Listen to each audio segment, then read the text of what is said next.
Charles Pellegrin never runs for beer. Of course, he's too busy doing the business news. He's starting off with China announcing a slew of new measures to boost its struggling economy, Charles. Yeah, and maybe Chinese people will buy more beer as a result. The country's central bank, the People's Bank of China, making those announcements in Beijing this Tuesday in a bid to make sure the objective of 5% GDP growth set by the government for this year is actually reached.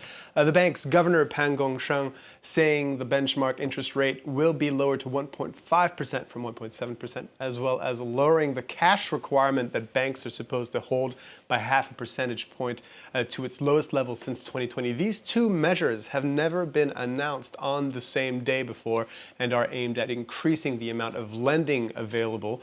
On top of that, interest rates on existing mortgages will also be reduced by half a percentage point on average, and down payments on second homes will be lowered from 25% of the value to 15%. Let's listen in to the central bank governor explain what lowering the rate of existing mortgages will actually do. The bank's lowering of the stock mortgage interest rate will reduce borrowers' mortgage interest expenses. We estimate this policy will benefit 50 million households and 150 million people, reducing the average annual household interest bill by about 150 billion renminbi. It will help to promote the expansion of consumption and investment, and also to reduce early repayment behavior. Charles, the Chinese economy is often described as ailing, in inverted commas. What does that actually mean, though? Well, there are a number of reasons for concerns. For one, the country's housing market seems broken after its highly indebted real estate conglomerates accumulated unmanageable amounts of debt, and the government changed its regulations for the sector back in 2020, leading to a huge amount of unfinished property projects which people had already bought, and a loss in asset value. This means that, according to Barclays, since 2021, $18 trillion in household wealth has been destroyed, which amounts to about $60,000 per family.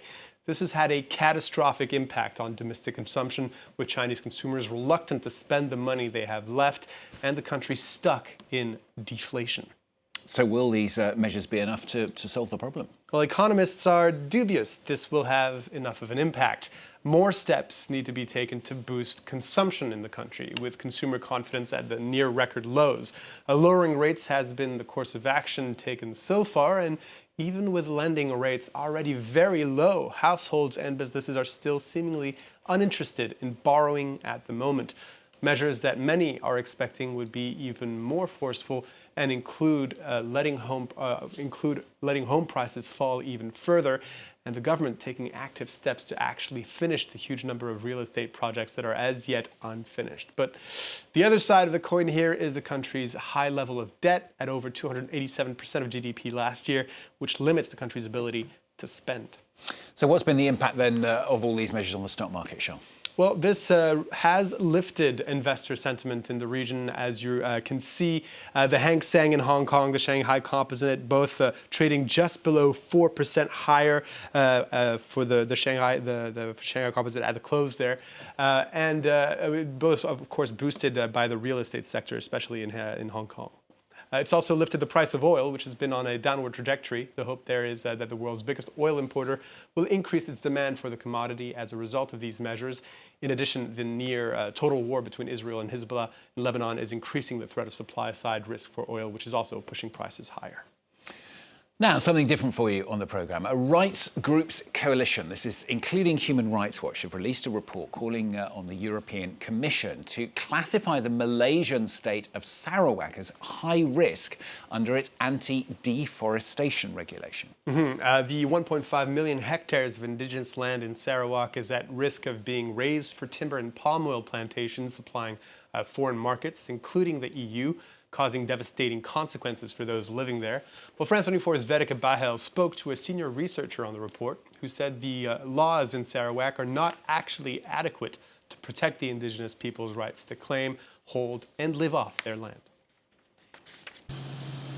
Sarawak, Malaysia's largest state, is home to millions of hectares of ancient rainforests. But they're at risk of being bulldozed to create the timber and palm oil plantations that supply international markets, according to a coalition report by human rights and indigenous groups. The alliance is urging the European Commission to class Sarawak as high risk under the EUDR, its anti-deforestation regulation, due to the impact on indigenous people's rights. Principally, they faced eviction. So many times communities are not allowed to remain on their land when their land is being raised for a new project.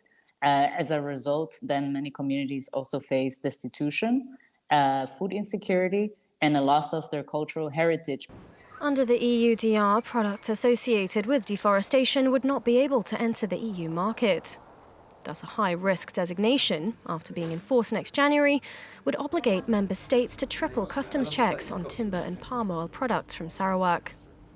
According to NGO Global Forest Watch, Sarawak lost 3.27 million hectares of tree cover from 2001 to 2023, equivalent to a 28% decrease in tree cover since the millennium.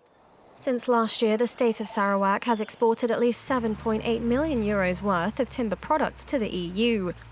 And the Netherlands, Germany, France and Belgium are amongst the top 10 buyers of certified Malaysian timber products. The bloc is also the third largest destination of Malaysian palm oil exports. The Malaysian government, however, has contested the definition of deforestation, arguing that the land remains a forest reserve even if used for industrial timber plantations, something Human Rights Watch says isn't reflective of the realities on the ground. Charles, thanks very much. Charles Pellegrin with the business news there for us here on France 24.